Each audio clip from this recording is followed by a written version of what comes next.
we'll talk about the Lakers now. So obviously we've got the reigning champs, The NBA LeBron champions. James. Yeah, LeBron James, who arguably some say the greatest of all time. I say the second greatest of all time, but up there. Anthony Davis, 27 years old, like one of the top 5 players in the NBA. That's all you really need to say about this team. Like, if you've got those two pieces, the rest of the team, look, I mean, they've got a lot of people coming off contract, a lot of old veterans on this team. Do you think that they can go back to back?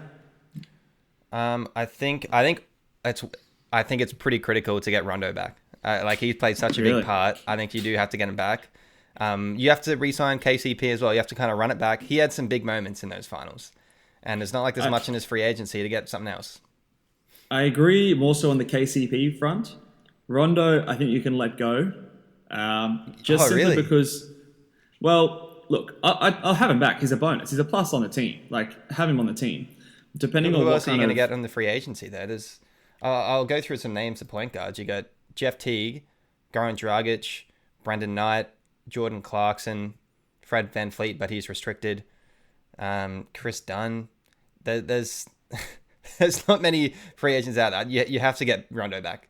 You have to. Yeah, look. The free agent class isn't great, but like let me throw you a name that's on the team that wasn't actually there in the bubble. What about Avery Bradley? Oh, he doesn't run the point though. I think that you need someone to take a bit of the weight off LeBron. Well, I was about to say, who does run the point? LeBron James. Yeah, but they don't have anyone else who can do it when he's off the court. And I understand that. And that's cool. And that's probably a regular season issue.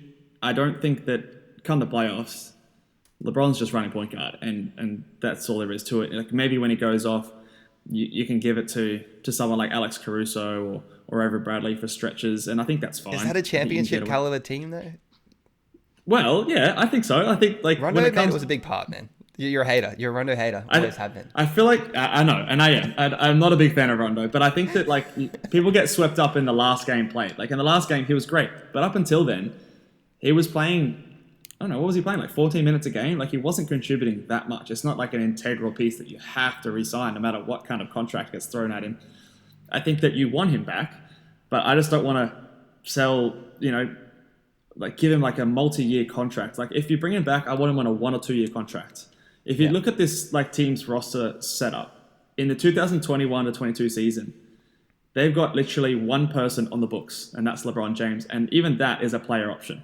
Yeah. So like this whole team is like set up that next season they have the flexibility that they could go out and sign Giannis Antetokounmpo.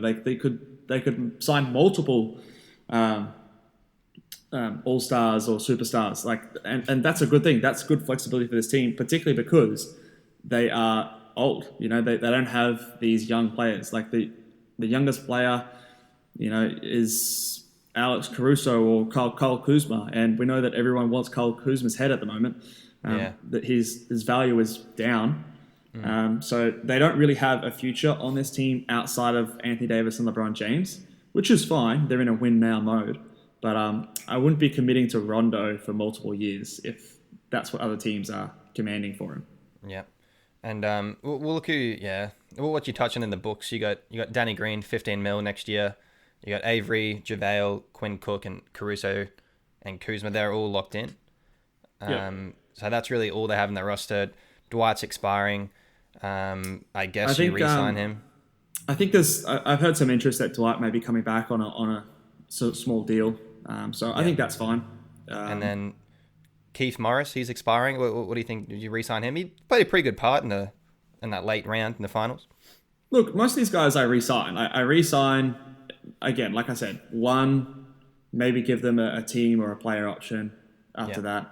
I don't think that there's huge interest in a lot of these guys outside of maybe Rondo and KCP. KCP, I think, is the one guy that I do want to come back. I think he was really, really good with this team. I would say that he was which is crazy to say, he was like their third best player in the finals at least. So I think that he's probably the most important piece to come back. He is only 27. He matches the timeline of Anthony Davis, so he's still got a few good years left in him. But outside of that, I think you're the Lakers. You can go into the buyout market. You can go into free agency. People want to come and see you. So like I wouldn't stress too much about going out and giving Rondo 4 years, bloody $30 million.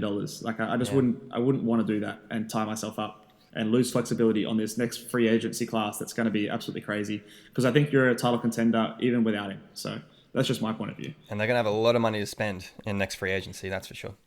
Yeah, so let's talk about Anthony Davis, though. He does have a player option. Do you think he opts in and keeps that flexibility?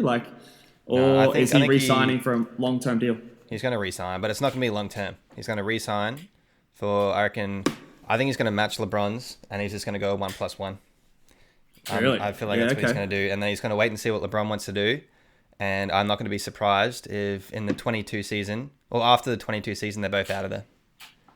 These superstars really keep these teams on their toes, eh? Like, yeah, they do. Really, they love to just all right, I'll be here next year, but after that, you never know. Look, the Lakers, they've got 2 more good years to see what they get in the free agency. Obviously, next free agency, not this one. Yeah. But next free agency is going to be crazy. Oh, it's going to be insane. And the Lakers could make a big splash. Depending on what LeBron and AD do, we'll see what happens. I think it's going to be a 1+1 for AD. So you got at least, I think, 2 years of them locked in. It's a bit up in the air there. Yeah, look, I probably agree. I think that would make the most sense for Anthony Davis. Like, even if you consider someone like Kevin Durant, let's say Kevin Durant, even if he gets injured, like Kevin Durant tore his Achilles. Like that is worst the injury you can get. Worst injury in basketball. He still signs a max deal in the offseason when he's injured. So Anthony Davis, like I feel like that signing sets a precedence of like throw caution to the wind. Like let's throw risk out of there. Even if you get injured, you're probably still going to be able to sign a max deal somewhere in the NBA. So definitely. I think that like 1 year, get the most amount of money you can, keep the most amount of flexibility, keep the team honest and make sure that they're working to get the best teams every single year. Look, it's a hard environment to work under if you're the GM, but I think in terms of the players, what works best for the players, that would be what's best for Anthony Davis. So I definitely see that scenario playing out, and it would surprise me if he does sign a long-term deal to stay at the Lakers, but who knows? It is the Lakers. Yeah. All right. So I guess the only other question is, do you think they can go back to back? Like honestly, if you're taking the Lakers or the rest of the Western Conference to make the finals, are you picking the Lakers? I would pick them to come out of the West. I would. Okay. Yeah. I think they're the favorites to win it. They look good. If they bring back the core that they had, and there's no major losses in free agency, then yeah. Yeah. Okay. I'd probably agree, and I think Anthony Davis is the reason. I just don't think that there's a Western Conference team that has a matchup that can handle him. If that changes, if someone brings in someone who can defend him, I think that they could maybe, I might take the field, but at this stage with everything, the way it's constructed, I do think that the Lakers will come out of the West again. The one asterisk I will say is that this season could be jam-packed in terms of the schedule. They've got a lot of older bodies, perhaps LeBron James. They did have the break. We did say on one of our first podcasts that the break favored the Lakers the most. They had an older roster. That's not going to be the case next year. They're going to be traveling. They're going to be in the playoffs. They're going to be flying in and out. I do think that could be something that may play to the detriment of this team and may allow one of these younger teams like the Nuggets or the Clippers an ability to sort of even the playing field and close the gap a little bit. So I wouldn't be surprised if age and injuries could be the downfall of this team. But at this stage, I'm not willing to bet on that. Yeah.